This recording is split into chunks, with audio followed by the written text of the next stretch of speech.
cardio kills your gains. Bullshit on that. The second thing, it takes too long to burn calories with cardio. You're running to lose weight? Do it. You can even run marathon, but your belly will stay the same. That is exactly why I say cardio is a waste of time, especially if your diet isn't in check. When your nutrition, your diet is not on point, you're still not gonna lose weight even if you're doing weightlifting. To lose weight, you're supposed to have all the ingredients, which means, yes, you need to exercise. Definitely you need to exercise. But it's not the only component. You need to exercise, but you also need to eat well. And you also need to sleep well. You need to reduce your stress to make sure you're sleeping well so that you can actually recover for the muscles that you have trained so hard.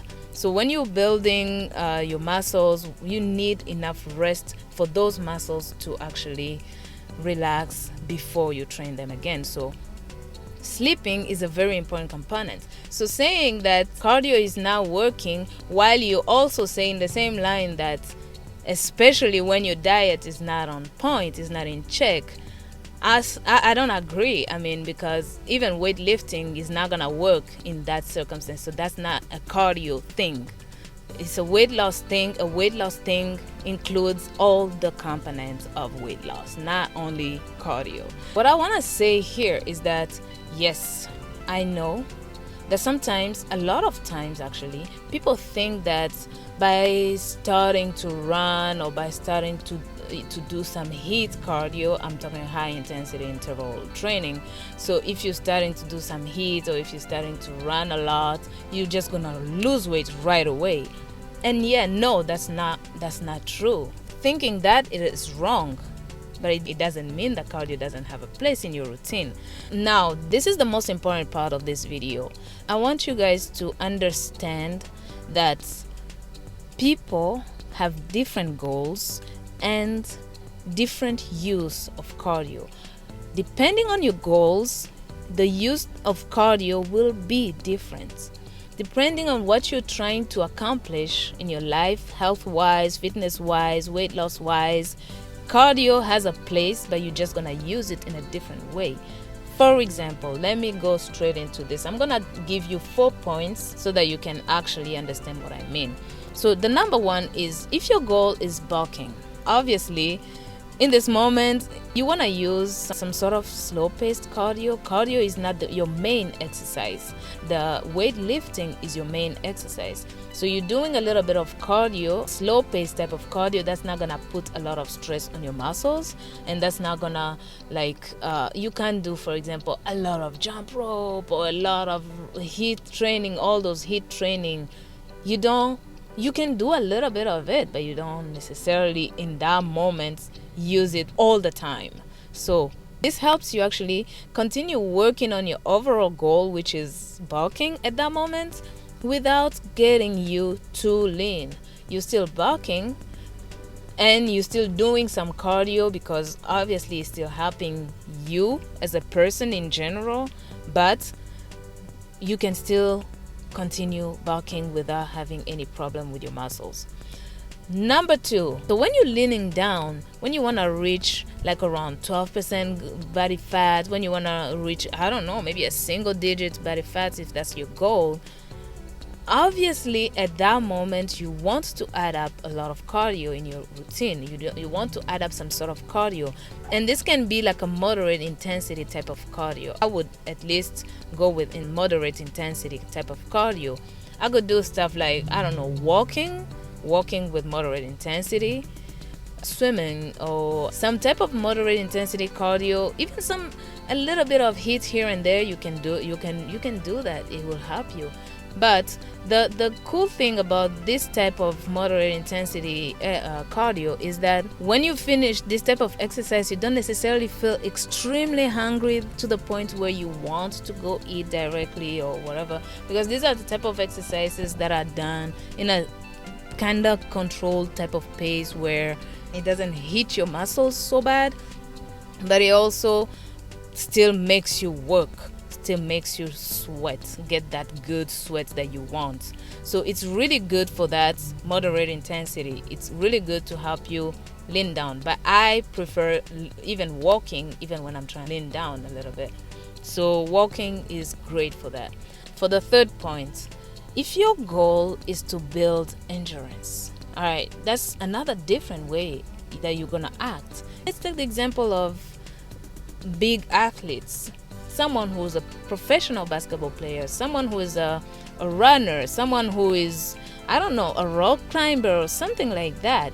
If you're a professional, that is literally your job. Endurance is something that you need to build. It's something that you need to be able to perform those type of exercises.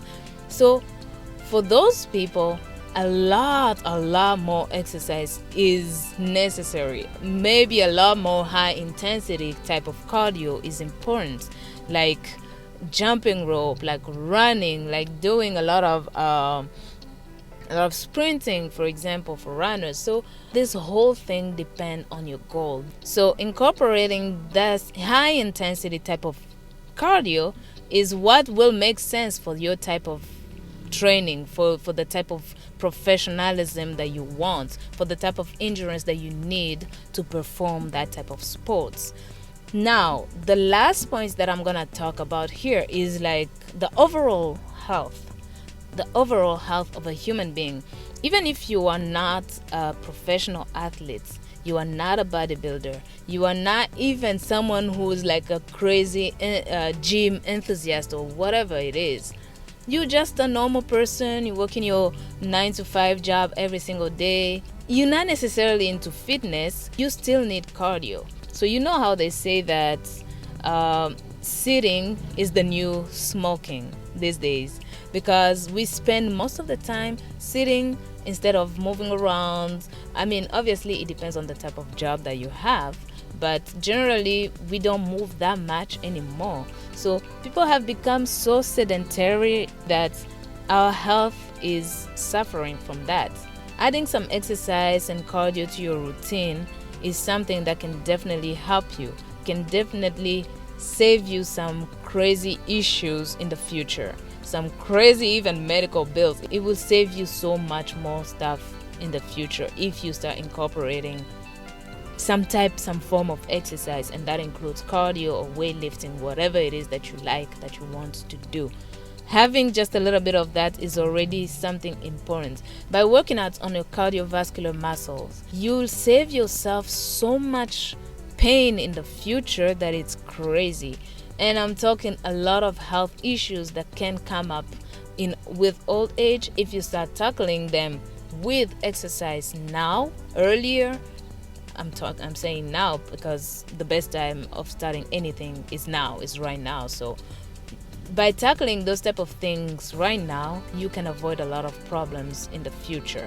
All right. So by working out your cardiovascular muscles, you will increase your lung capacity, for example, improving at that moment the oxygen exchange in the body.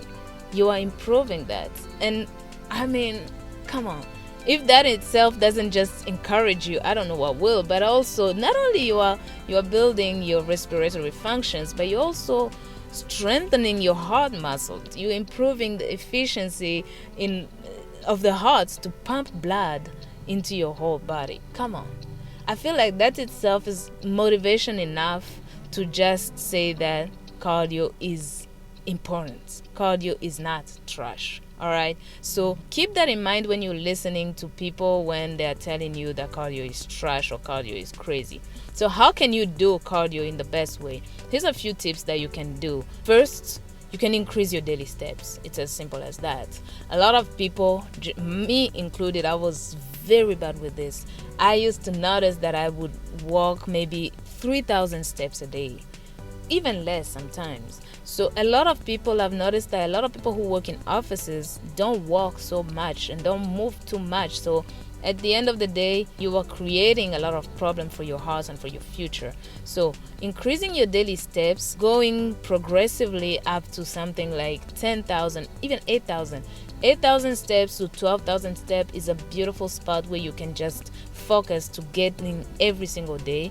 If you increase that, that is an immense change that you will feel in your body, in how your body reacts. It will react in a very different way.